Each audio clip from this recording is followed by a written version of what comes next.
Digital marketing বলেন, এই ধরনের প্রতিষ্ঠানের সাথে আমি দীর্ঘদিন ধরে জড়িত। 2000 সাল থেকে আজকে মনে হয় 26 বছর ধরে বিভিন্ন কোম্পানির সাথে আমি আছি। ডেস্টিনি 2000 লিমিটেড যদি নাম নিই, আমি ওখানে পিএইচডি ছিলাম। তো এর ভিতরে আমি অনেক অনলাইন অনেক প্রতিষ্ঠানে আমি নিজে ট্রাই করছি এবং ধরাও খাইছি এবং অনেক প্রলোভন দেখায় ওখানে। তো এখানে যখন আমাকে যে আনছিল মাসুরা এবং শফিয়ার ভাই, আনার পরে আমি এখানে এদের সাথে বসলাম, বসার পরে অনেক কিছু বুঝলাম, বোঝার পরে আসলে এটা আমার খুব ভালো লাগছে। কারণ এখানে ধরা খাওয়ার মতো তেমন কোনো কিছু নাই, আমি তেমন কিছু পাই নাই। কারণ আমার ইনভেস্ট আমি আজকে করলাম, কালকে তুলে নিতে পারি। আমার প্রফিট দিয়ে যদি আমি ব্যবসা চালিয়ে যেতে পারি আজীবন চলে। আমার যদি আমার আসল যদি আমি নিয়ে নেই, আমার প্রফিট দিয়ে যদি আমি ব্যবসা করি, এরপরে যদি পজিশন চলে যায়, বন্ধ হয়ে যায়, তাহলে তো আমার মনে হয় না আমার কোনো ক্ষতি আছে এটা।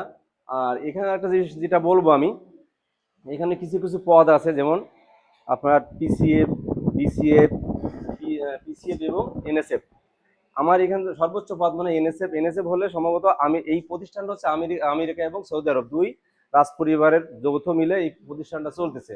এবং এনএসএফ হলে সেই পরিবার থেকে সম্ভবত এনএসএফদের ওই দেশে সেই প্রতিষ্ঠান দেখার জন্য আমন্ত্রণ জানানো হয়, যে এই প্রতিষ্ঠান কোথা থেকে কিভাবে আসলো। তো এসনাই পরিবারের আসলে আপনারা মন দিয়ে কাজ করেন, অনেকে আপনাদের বাধা দিবে, বলবে এই গেল গেল, কিন্তু এই গেলগুলো করতে করতে অনেকেই কিন্তু দেখেন আপনার সামনেই প্রমাণ, সে কিন্তু পিসিএফ, সামনে সে এনএসএফ হয়ে যাচ্ছে। কিন্তু তার সাথে কিন্তু ওই সময় আরো অনেকেই বলেছিল যে গেল গেল, তারা কিন্তু সেই জায়গায় বসে আছে, 1 টাকা ইনকাম হোক আর না হোক, তারা কিন্তু ওই সমালোচনা করেই যাচ্ছে। তার ভিতর থেকে সে কিন্তু পিসিএফ হয়ে গেছে। ইনশাল্লাহ আমরাও এখান থেকে পিসিএফ হবো, এনএসএফ হবো, সেই আশায় এখানে আসছি। এবং আমি মনে হয় না এখানে পিসিএফ হওয়ার জন্য বা এনএসএফ হওয়ার জন্য বেশি পরিশ্রম করা লাগে, কারণ এর থেকে কঠিন পরিশ্রম করে আসছি আমরা ডেস্টিনি 2000 লিমিটেড থেকে। ওখানে এত পরিমাণে পরিশ্রম করা লাগে, প্রতিনিয়ত লোক দাও লোক দাও লোক দাও, কিন্তু এখানে আমি ওই জিনিসটাই পাই নাই।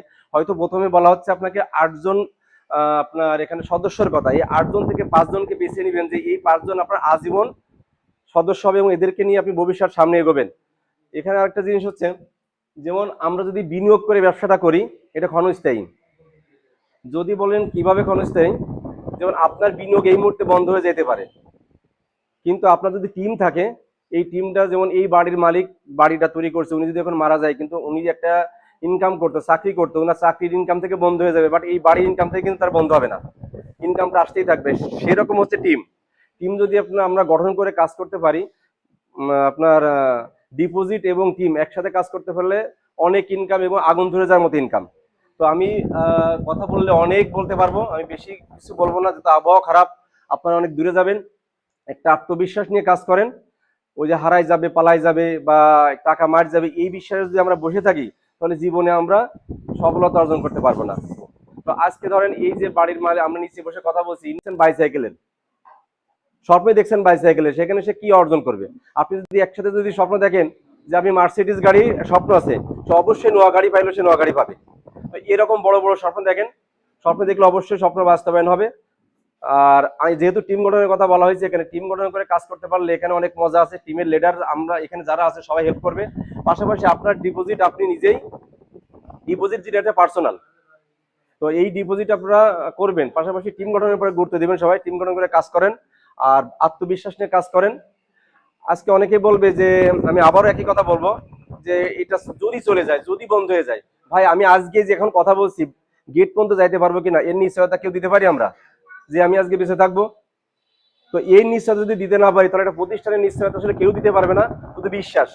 এই বিশ্বাসটা রাখেন, কাজ করেন, ইনশাল্লাহ আমরা সবাই বড় হবো। হুজুরও বলছে লাইসেন্সকৃত, সরকারের লাইসেন্সকৃত, এই প্রতিষ্ঠান সরকার আবার খাইলো কেন? এটা উত্তর দাও। লিমিটেড সরকারের এভরিথিং লাইসেন্স ছিল, আবার এই এই প্রতিষ্ঠান সরকার এবার বন্ধ করছে। আমি বলি এইটা যদি আমি বলি আমারও লাইসেন্স নাই, আমি যে আমি প্রথমে বলেছি আমার কথার ভিতরে, আমি ওই পর্যন্ত যাইতে পারবো কিনা এটারও লাইসেন্স নাই। আমি উত্তর দিচ্ছি এটা, যেহেতু বাংলাদেশের লাইসেন্সকৃত প্রতিষ্ঠানও বন্ধ হয়ে যায়, আর এটা যেহেতু অনলাইন বিজনেস, অনলাইনের ম্যাক্সিমাম প্রতিষ্ঠানে বাংলাদেশের লাইসেন্স সরকার দেয় না। যেমন একটা প্রতিষ্ঠান সবে মাত্র লাইসেন্স স্বীকৃতি পায়নি, সেটা কি বলতে পারো? হ্যাঁ, ওটার জন্য কি নামটা বলে দিলাম। আর অনলাইনে করে যেটা ফ্রিল্যান্সিংটা, এটা কিন্তু প্রথম প্রথম পর্যায়ে কিন্তু বাংলাদেশে কিন্তু বৈধতা ছিল না। এখন কিন্তু আসছে। টুডে টুমোরো যদি এখানে এর গ্রহণযোগ্যতা বাড়ে, এটাও ইনশাল্লাহ পাবে। ডেস্টিনি 2000 লিমিটেডও ছিল না লাইসেন্স, তারাও পাইছে। সেবকও ছিল না, তারাও পাইছিল। এটাও ইনশাল্লাহ টুডে টুমোরো পাবে। যদি এরকম সমস্যা হয়, আমি প্রথমে বলে গেছি আমার যে বিনিয়োগকৃত টাকা 45 দিনের ভিতরে আমরা এটা নিজেদের উইথড্রল নিয়ে নেবো। আমার আসলটা যদি থেকে যায়, আমার ওটা চলে গেলে আমার তো যায় আসে না। আমি যদি এই রিস্কের ভয়ে যদি আমি কোনো কিছু করবো না, তাই না, আমি যদি ভাত খাই তাহলে আমার তো গ্যাস পাম্পটা মারাও যেতে হবে, ভাত বন্ধ করে দিতে হবে আমার। আমাদের চোখের সামনে অনেকে কিন্তু এই ভাত অতিরিক্ত খাওয়ার কারণে অনেকে মারা গেছে। বা আমি রাস্তায় চলবো, গাড়ি অ্যাক্সিডেন্টে মারা যেতে পারি। গাড়ি অ্যাক্সিডেন্ট আমি রাস্তা চলা বন্ধ করে দেবো, রাস্তা চলা যাবে না। ঠিক আছে। আর এটা তো বারবার বলছি, এটা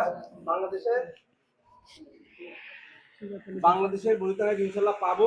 অনলাইন বেস যখন হ্যাঁ নেই, যখন আমাদের এইভাবে আমরা করবো। আর তারপরেও দেখো